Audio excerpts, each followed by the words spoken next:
সুপ্রিয় দর্শক আসসালামু আলাইকুম, কেমন আছেন আপনারা? নিশ্চয়ই ভালো আছেন। আজকের ভিডিওতে আপনাদের সবাইকে স্বাগত জানাচ্ছি।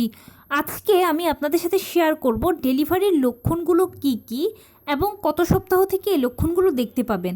তার পাশাপাশি কোন কোন লক্ষণগুলো স্বাভাবিক, কোন কোন লক্ষণগুলো অস্বাভাবিক, কখন আপনি ডাক্তারের শরণাপন্ন হবেন ইত্যাদি বিভিন্ন বিষয় নিয়ে আলোচনা করব। প্রায় টাইমে আপনারা কমেন্টস করে এই জিনিসগুলো আমার থেকে জানতে চান। তাহলে চলুন আলোচনা করা যাক। বাই দ্য ওয়ে, মূল ভিডিওতে যাওয়ার আগে একটা কথা বলি, আমি আমার চ্যানেলে pregnancy related, specially normal delivery related অনেক ইম্পর্ট্যান্ট তথ্য ভিডিও আকারে শেয়ার করে থাকি। এই তথ্যগুলো আমার পার্সোনাল এক্সপেরিয়েন্স ও আমার ডক্টরের সাজেশন থেকে নেওয়া।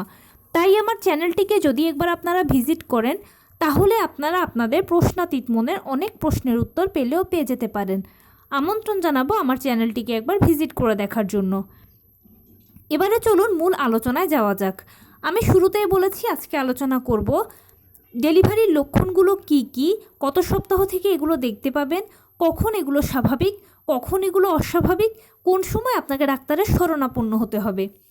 দেখুন, আমরা সবাই জানি যে নর্মাল ডেলিভারিটা হচ্ছে একটা প্রাকৃতিক পদ্ধতি, আর প্রাকৃতিক পদ্ধতি হওয়ার জন্য এটা সিজারের তুলনায় খুব ভালো। কারণ সিজার হলো একটা ছোটোখাটো অপারেশনের আগে পরে বিভিন্ন ধরনের ঝুঁকি থাকে, বিভিন্ন ধরনের সাইড ইফেক্টস থাকে। এছাড়া সিজারিয়ান পেশেন্টকে সারা জীবনভর কিছু না কিছু রোগশোক বহন করতে হয়, বিভিন্ন ধরনের নিষেধাজ্ঞা মানতে হয়। নর্মাল ডেলিভারি পেশেন্ট এর সব কিছু থেকে সেফ ও সিকিওর। সেজন্য আমরা সবাই নর্মাল ডেলিভারিকে পছন্দ করি। সন্তান জন্মদানের ক্ষেত্রে আমাদের অন্যতম পছন্দের পদ্ধতি হচ্ছে নর্মাল ডেলিভারি। যেহেতু বলেছি নর্মাল ডেলিভারি একটা প্রাকৃতিক পদ্ধতি, তাই ধরেই কিন্তু আপনার ডেলিভারি যে প্রক্রিয়া আছে সেটা শুরু হয়ে যাবে না। আপনার বডি আপনাকে বিভিন্ন ধরনের সাইন দিতে থাকবে। এই সাইনগুলো যদি ধরতে পারেন বা বুঝতে পারেন তাহলে নিজেই আপনি শিওর হতে পারবেন যে আপনার ডেলিভারিটা কি নর্মালে হতে চলেছে নাকি, হলেও কতদিনের মধ্যে হতে চলেছে, বা স্বাভাবিক হলেও বডি সাইন দেবে, অস্বাভাবিক হলেও বডি সাইন দেবে।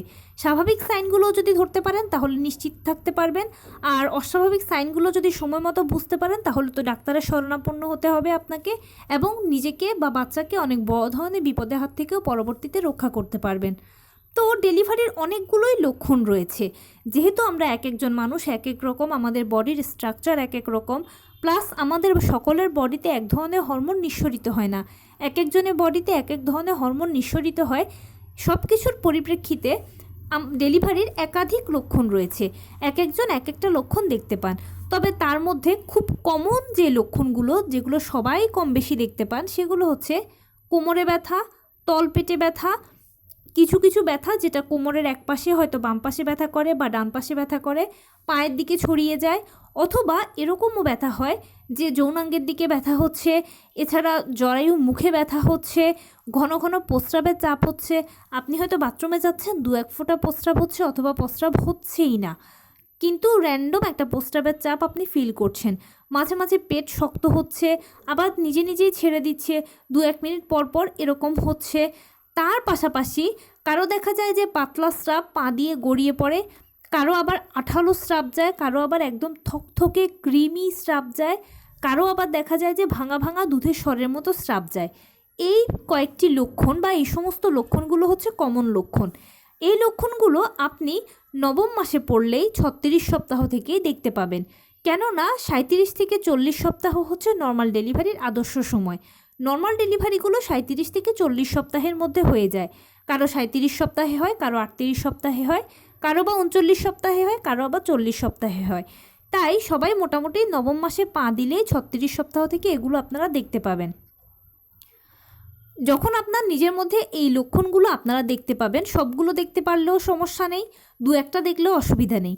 লক্ষণগুলোর মধ্যে টুকটাক বা সবটা যখন দেখতে পাবেন তখন ধরে নেবেন যে ইনশাল্লাহ আপনার বডি ডেলিভারির জন্য প্রস্তুতি নিয়ে নিচ্ছে, আর ফাইনালি সব যদি ঠিকঠাক থাকে আপনার ডেলিভারিটা নর্মালেই হবে।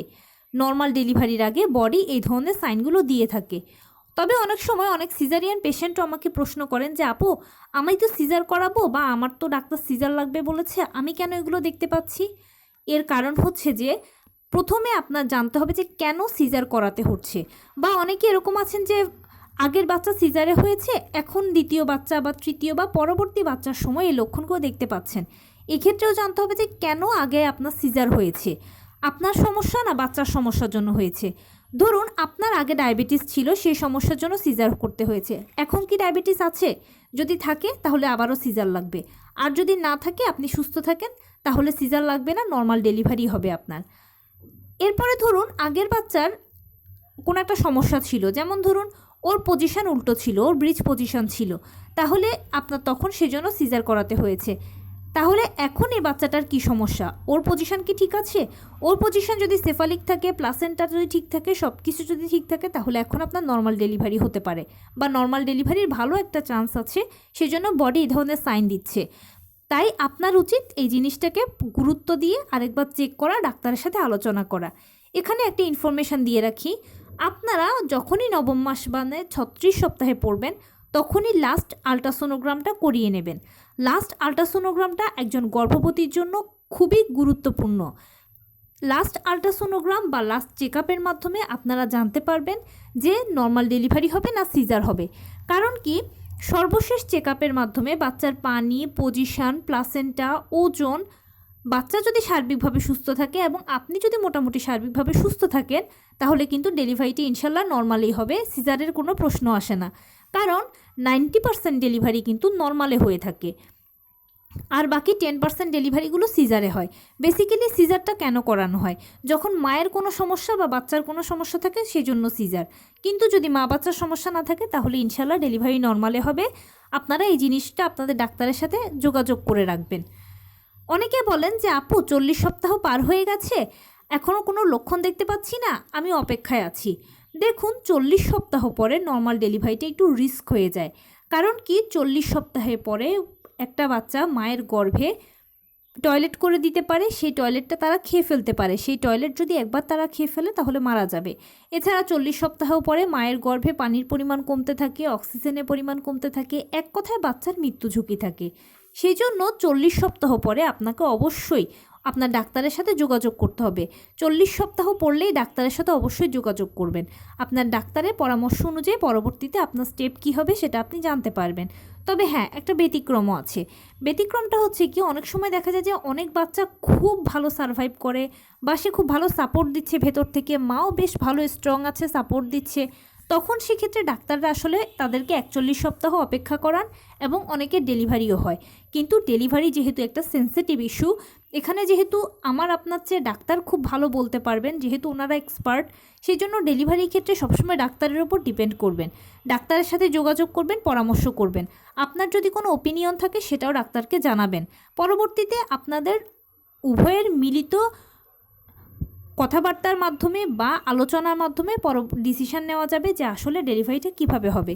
তবে নবম মাসে 37 থেকে 40 সপ্তাহের মধ্যে নর্মাল ডেলিভারিগুলো হয়ে যায়।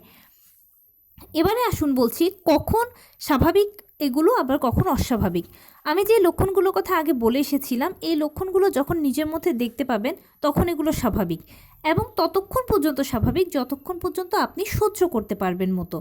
যেমন আপনার কোমরে তলপেটে ব্যথা করছে, আপনার সহ্য হচ্ছে, ঠিক আছে, কিন্তু যখন এটা অসহনীয় পর্যায়ে চলে যাবে, যেমন ধরুন প্রচণ্ড কোমরে ব্যথা করছে, আপনি আর সহ্যই করতে পারছেন না, তলপেটের ব্যথায় টিকতেই পাচ্ছেন না, অথবা স্রাব যেতে যেতে যেতে যেতে এমন একটা অবস্থা হচ্ছে যে আপনার যে পায়জামা বা যেটা পরে আছেন সেটা পুরো ভিজে যাচ্ছে, আপনার অসহ্য লাগছে, অস্বস্তি হচ্ছে, এই টাইপের যদি প্রবলেম হয়, মানে যখন সমস্যাটা আনকন্ট্রোলড হয়ে যাবে, আপনি সহ্য করতে পারবেন না, তখন আপনাকে আর চেপে থাকতে হবে না, তখন অতি দ্রুত আপনি ডাক্তারের সাথে যোগাযোগ করবেন।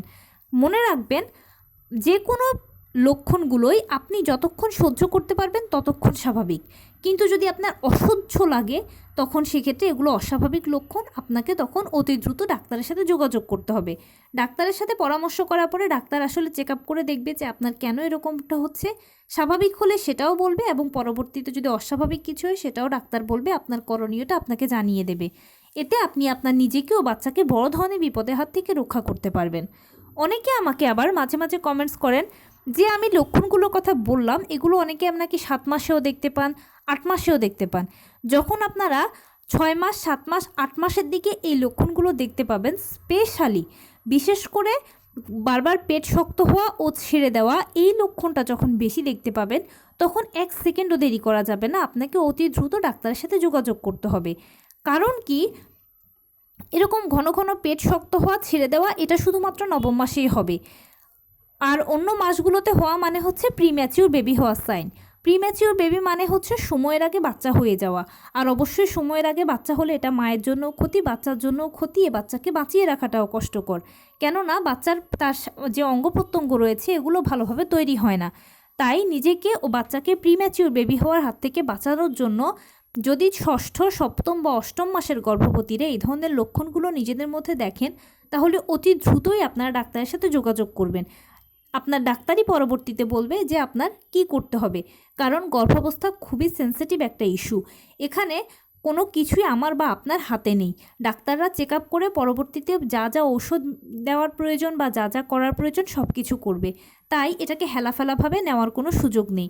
যদি কেউ হেলাফেলাভাবে নেন বা এক্সপেরিমেন্ট করতে যান যে ঠিক আছে দেখি না অসুবিধা নেই, তাহলে কিন্তু পরবর্তীতে মহা বিপদ বা ক্ষতিটা আপনারই হবে। অনেকে আবার করেন কি যে আগের যুগে এরকম হতো, সমস্যা নেই। দেখুন আগের যুগ মানে আমাদের মা, নানি, দাদি, এনাদের সময় এনারা ভালো পরিবেশে ছিল। যা খাবার খেয়েছে সেই ফ্রেশ খাবারগুলো খেয়েছে। তারা যে পুষ্টিটা পেয়েছে 100% পুষ্টি পেয়েছে খাবার থেকে। কিন্তু আমরা এখন যে পরিবেশে আছি এটা হচ্ছে দূষিত পরিবেশ। আমরা যে খাবার খাচ্ছি এই খাবারগুলোও কিন্তু দূষিত। আমরা এখান থেকে কিন্তু পুষ্টি 1%ও পাচ্ছি না। তাহলে প্রেগনেন্সির মতো এত সেন্সিটিভ একটা ইস্যুতে এইসব কিছু এক্সপেরিমেন্ট না করে আপনি যত দ্রুত সম্ভব, অস্বাভাবিক লাগলে আপনার কাছে যে কোনো কিছু যদি অস্বাভাবিক বা খারাপ লাগে, আপনি ডাক্তারের সাথে প্লিজ দ্রুত যোগাযোগ করে নেবেন। এতে আপনিও রক্ষা পাবেন, বাচ্চাটাকেও বাঁচাতে পারবেন। তো এই ছিল আজকের ভিডিও। কেমন লাগলো বলুন। যদি ভালো লেগে থাকে ও হেল্পফুল হয়ে থাকে তাহলে প্লিজ লাইক, কমেন্ট, শেয়ার করতে একদম ভুলবেন না। আর সেই সাথে আমার চ্যানেলটিকে সাবস্ক্রাইব করার বিনীত অনুরোধ রইল। পাশে থাকা বেল আইকনটি ক্লিক করে দেবেন যেন আমি ভিডিও আপলোড করার সাথে সাথে আপনার নোটিফিকেশান পেয়ে যান। এছাড়া যদি কোনো প্রশ্ন থাকে কমেন্টসে জানাবেন, আমি রিপ্লাই দেব। প্লাস যদি কোনো পরামর্শ থাকে যে কোন বিষয়ের উপরে ভিডিও বানালে আপনারা উপকৃত হবেন সেটাও জানাবেন। আমি আপনাদের পছন্দের সর্বোচ্চ প্রায়োরিটি দেব। ভালো থাকবেন, সুস্থ থাকবেন। আসসালামু আলাইকুম।